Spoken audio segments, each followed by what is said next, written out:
Now it's over to Fifth Gear's resident car builder and all-round mechanical marvel. I'm Jimmy DeVille, and I've dedicated my life to doing mad things with engines. I've built everything from 700 horsepower off-road buggies to full-blown racing cars.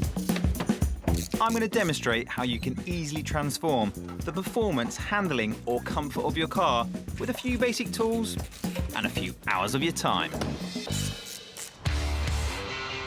Today, I've got my hands on an icon, the Mark II Golf GTI. It was the car that everyone wanted to drive in the 80s, and it's still loads of fun to chuck around. And part of the car's success was the way the fuel was delivered. When this car was new, fuel injection was something pretty special. It was the I in GTI. However, the injection system in this car is quite antiquated and won't permit a power upgrade. 35 years ago, 110 horsepower seemed like more than enough. But hot hatch performance has moved on, so the Golf could do with a boost. Now, I could install a modern-day fuel injection system that would give me more performance and would be adjustable, but that would cost me about £3,500, and that's a lot of money. So instead, I'm going old school and installing a set of these Weber 45 carburetors for about £1,000. It may seem counterintuitive to fit carbs to a car that was best known for not having any, but trust me, there is logic at work here. Unlike a fuel injection system, which uses complex electronics to pump a precise amount of fuel and air into the engine, carburetors simply suck that mixture in. Cruder they might be, but when set up properly, they also allow more air and fuel to enter the engine, which increases the power. And because they're simple, they're not difficult for a home mechanic to install and tune. In fact, fitting these Webers will increase the Golf's power by around 20 horsepower, or nearly 20%, and that's going to make a big difference to its get up and go. And don't think that the Golf GTI is the only car that could benefit from this.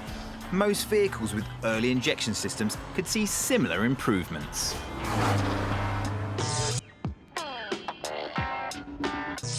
This job requires me to work with the electrical system and the fuel system, and there is plenty of air around, so any unwanted sparks could make bad things happen. So first job for safety is to disconnect the battery.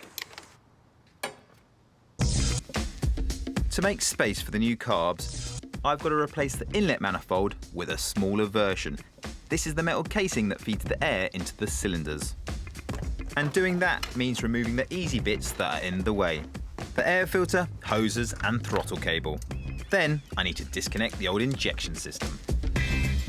That's the injector rail out. Now, the last job is the inlet manifold. Small hands with strong fingers are a bonus. You beauty. Not without a fight, but that is the inlet manifold off. Having drained the fuel lines, the next step is to replace the fuel pump, which is held in by a couple of bolts. This is the old fuel pump, and it works on 8 bars, which is quite high pressure. Now, the new system only works on 2 bars, which is a lot lower. The new fuel pump fits in exactly the same place as the original. It fits easily, however, this one doesn't have an integral fuel filter. But don't worry, I'll be dealing with that problem a bit later. Done! First thing to go back on is the new inlet manifold and, of course, a brand new gasket. The gasket forms an airtight seal between the two metal surfaces. And once the manifold is in place, the new carbs bolt straight onto that.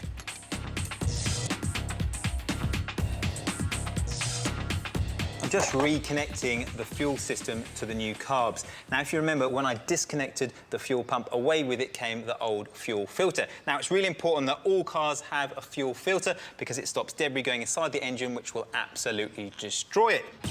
So, the first thing to do is cut the fuel pipe to create a gap for the filter. Now, I'm going to be fitting this, an inline fuel filter. It only cost about £4. Now, fuel filters are something that are quite easy to change on your car. It might not be in the same place, but when you know where they are, you can simply change it and put a new one on. Make sure you read the instructions, and that'll keep it running sweet as a nut.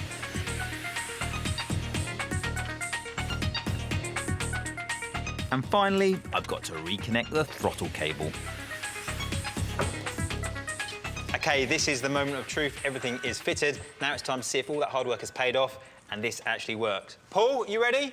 Fire her up.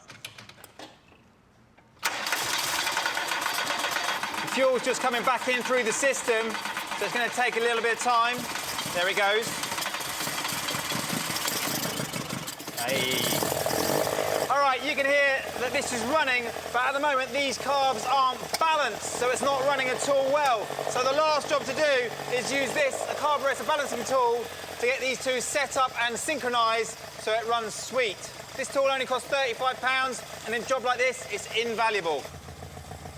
This carburetor balancing tool measures the airflow into the carbs. It's showing that one is sucking less air than the other, so I need to adjust them until they're matching.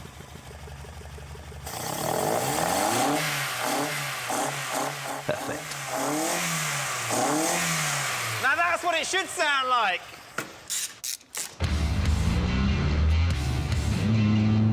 This old Golf GTI was looking a little bit grey in the face and down in the dumps, but now we've done this work, it's brought it smack bang up to date. And there's another big plus point to this modification: the noise. When we're in the workshop, these carbs sounded great, but I tell you what, now we're out on the open road, they sound absolutely epic. Even when this Golf was fresh out of the box, it didn't quite have this personality. That note of those carburetors just brings it all to life. Woo-hoo-hoo-hoo!